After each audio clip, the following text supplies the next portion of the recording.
Hello, everyone. I want to welcome you to this video. I just decided to make, and I asked Hiro, my son, if he would be willing to join me to explain a few things that happened this week and talk about how that's related to behaviors and what to do as a parent or as a teacher. So right now I'm using ASL. You may be wondering, why is she signing? Hiro is deaf. I'm signing and I'm voicing at the same time. He uses kind of a combination of spoken English and ASL. Not all deaf people do. So most deaf people prefer that you don't talk and sign at the same time. But Hiro is very used to that. He grew up in an oral situation. So he's used to using his verbal skills at the same time that he signs. So I'm going to be signing and talking at the same time, but normally if I'm interpreting, I don't do that. So that's just an FYI. Okay, so let's get started. Again, I'm Sandi and this is Hiro. Here's my son. He was adopted at age 10 and now it's been 10 years. So he's 20 now. Yay. He just turned 20 in December. So I invited him here because last week we had a really hard week. And it reminded me of those early days, those early years when he had just been adopted when he was 10. A lot of trauma, a lot of things going on. So I wanted him to tell the story a little bit. It's really his story to tell. It's not my story. But I've shared some information with you, but I thought I would invite him to share some things too. So Hiro, last week, what happened? Let's see, you were not feeling well. You had a sore throat. Anyway, you were feeling kind of sick.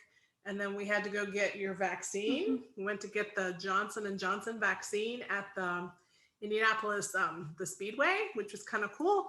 No.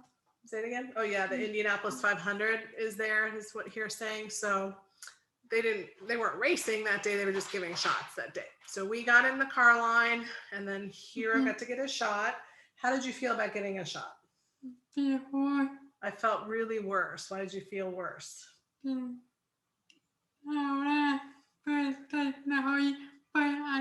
Because I don't like it when people tell you it's not going to hurt, but then it actually does hurt.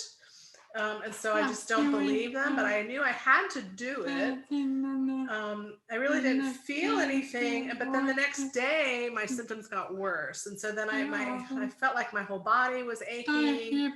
I felt like fire. I couldn't move. I started crying and screaming, and I thought I might have a really explosive episode again. So you felt really frustrated. You felt really angry, and I could see that in his expressions. I could see that in his behavior. He's really kind of getting ready to have one of those old explosive episodes that he used to have. So I want to ask you, what did you do to stay calm during that feeling of anger and frustration? So I used a computer. I watched some falling snow on the computer. I played some video games. I used my Switch. I drank some hot chocolate with some marshmallows. And then I also have a hot water bottle that I like to hold that keeps me warm.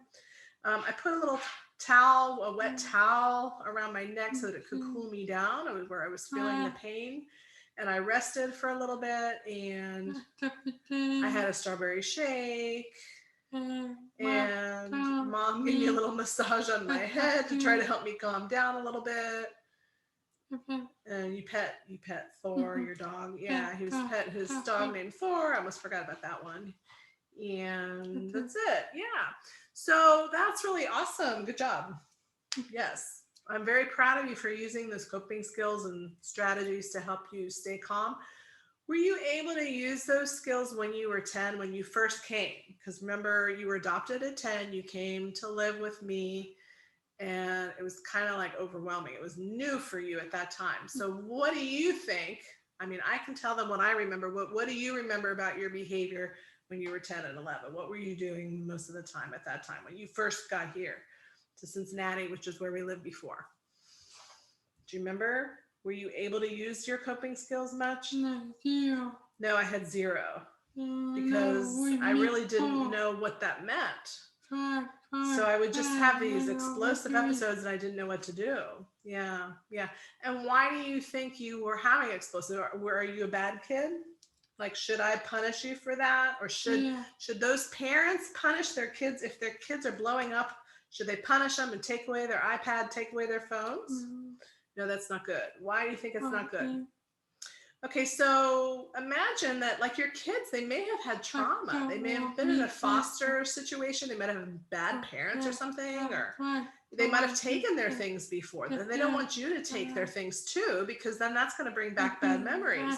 So if you're acting like that, if you're acting like their former parents who were abusive, maybe, you know, you take their iPad or you take away their candy or whatever, it doesn't really matter what it is. I would suggest that as a parent, just don't mess with their stuff. Okay, so if they don't take the iPad, they don't take away, they don't punish, what can they do? Parents, they see the kid breaking things or hitting the dog or writing on the wall or whatever. What can those parents do to help calm that explosive behavior that's from that trauma that they might have had? What should they do? So here's saying, if your child is having a lot of explosive meltdowns, find out what it is that they want. Like, maybe they want some ice cream, or maybe they need to go out and get some exercise, go out to the park and swing. Maybe you can do something physical, like give them a massage. You know, for me, it's hot chocolate, but like, really, it doesn't matter. Really, whatever they feel will make them calm.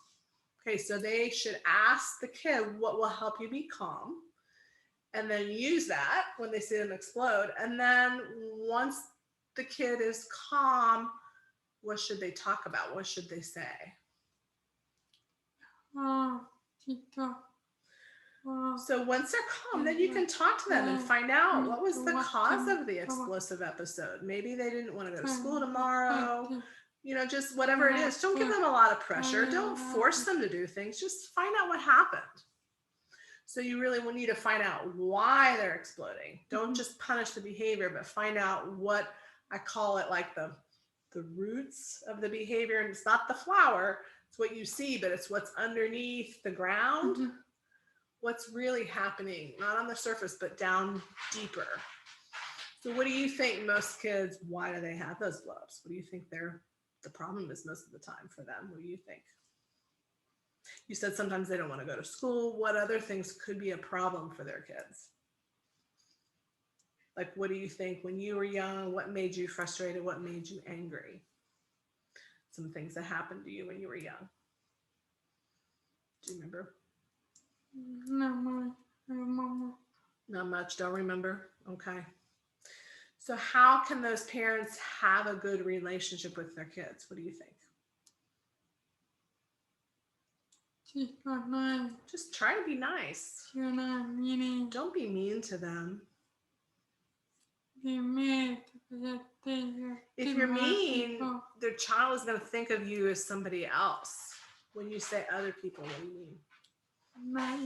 For example, if their former parents were mean and you're acting like that, it's going to make them see that you're just like the person who caused the trauma. For example, when I was a kid, I used to live in an orphanage, and they used to take my stuff all the time. So if my mom was going to take my stuff, like my iPad or I don't know, anything, it would make me really mad, and that's going to make me blow up even worse, because I don't want somebody to take my things.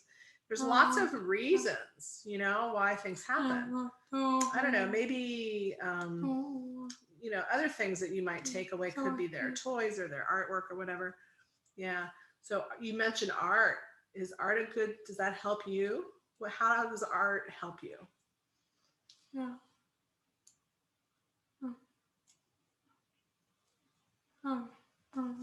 Art.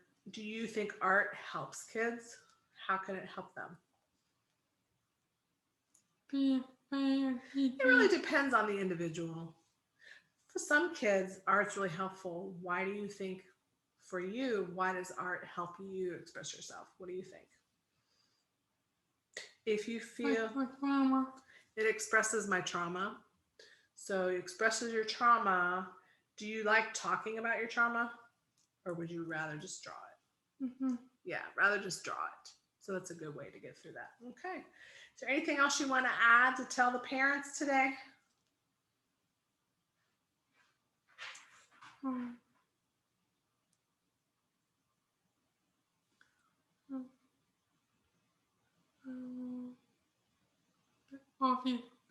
know most of you parents, I'm not blaming you. There's nothing wrong. You're really trying to help your kids. I do understand that, but keep in mind that those kids, their parents might have had a big problem. It might not be you.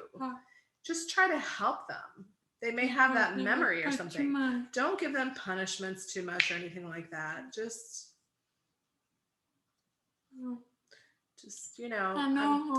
I know kids they might not be mad at you. You might think they're mad at you, but it's really not a personal thing. So just they might just feel like they're having a memory, and that memory may feel like it has kind of ruined their lives. And so they blame themselves because they feel like they did something wrong, and they feel like they messed up their lives. But it's not about you. Don't take it personally. Just try to really be helpful with everything. That's awesome advice. Thank you so much. All right, this is Hiro Lerman and Sandi Lerman, and thank you for coming, and we'll be doing more videos, I hope, if you're willing to do that. All right, thank you. Bye-bye. Turn off my video.